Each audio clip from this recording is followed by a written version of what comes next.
नमस्कार साथियों, समाहिता संस्थान में आज हम 12वीं क्लास शुरू कर रहे हैं और इसका टॉपिक है कविता, गान और राइम्स।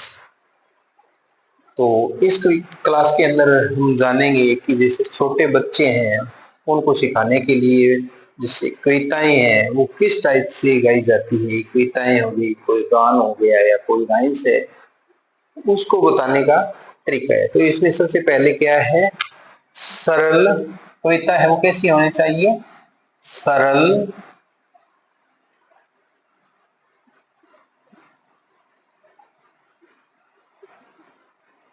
लयबद्ध और मजेदार कविताएं होनी चाहिए। और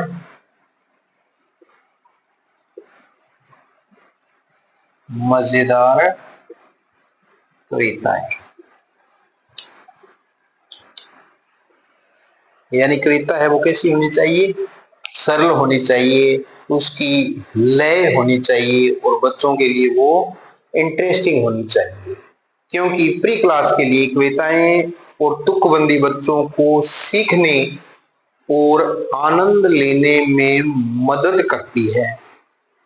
इसलिए कविताएं हैं वो इस टाइप की होनी चाहिए, जैसे 1 2 3 4 जैसी गिनती वाली कविताएं, या सूरज आया, चिड़िया आई जैसी कविताएं प्रकृति आधारित होती है, जो कि तुकबंदी और बच्चों को शब्दावली और भाषा कौशल विकसित करने में मदद करती है। उसके बाद में जैसे आती जाती सर्दी आई, गर्मी आई, बरसात आई जैसी तुकबंदी कविताएं भी बच्चों को बेहद पसंद होती है, जो कि मौसम के बारे में अलग अलग प्रकार के मौसम की जानकारी बच्चों को प्रदान करती है। नेक्स्ट जैसे कि 1 2 3 4 मछली चली बाजार, ऐसी कविताएं तुकबंदी के लिए बहुत प्रसिद्ध है, जिससे बच्चों की गिनती और वस्तुओं की पहचान करने में भी बेहद मदद मिलती है। उसके बाद में होती है action rhymes. Action rhymes, action rhymes ये बच्चों को बेहद आकर्षित करती है, बच्चों को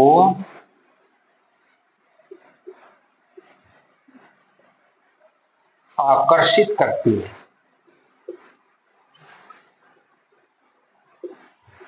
क्योंकि कोई भी एक्शन करते हुए जो कविताएं बोली जाती है उससे बच्चे हैं वो बेहद पसंद करते हैं।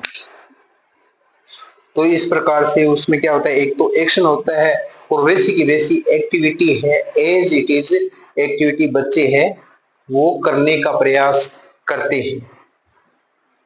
तो इसके अंदर जैसे सूरज आया, चिड़िया आई, पेड़ पर बैठ गई, दाना चुगने लगी, इस प्रकार की कविताएं हैं वो बेहद पसंद होती है। उसके बाद में मौसम पर आधारित कविताएं हैं, जैसे कि आती जाती सर्दी, गर्मी और बरसात से संबंधित जितनी भी कविताएं हैं वो भी बच्चों को बेहद पसंद होती है।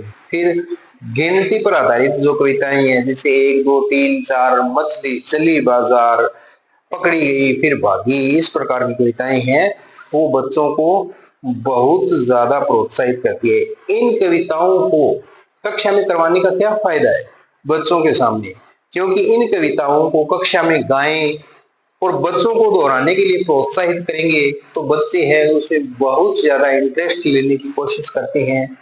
और इसके बाद में कविताओं के साथ तुकबंदी के चित्र भी बच्चों को दिखाए जाने चाहिए, क्योंकि बच्चों को कविता अपने आप बनाने के लिए ये प्रोत्साहित करती है। इन कविताओं को बच्चों के खेलने के समय में भी शामिल किया जाना चाहिए। तो आज की क्लास में इतना ही, धन्यवाद।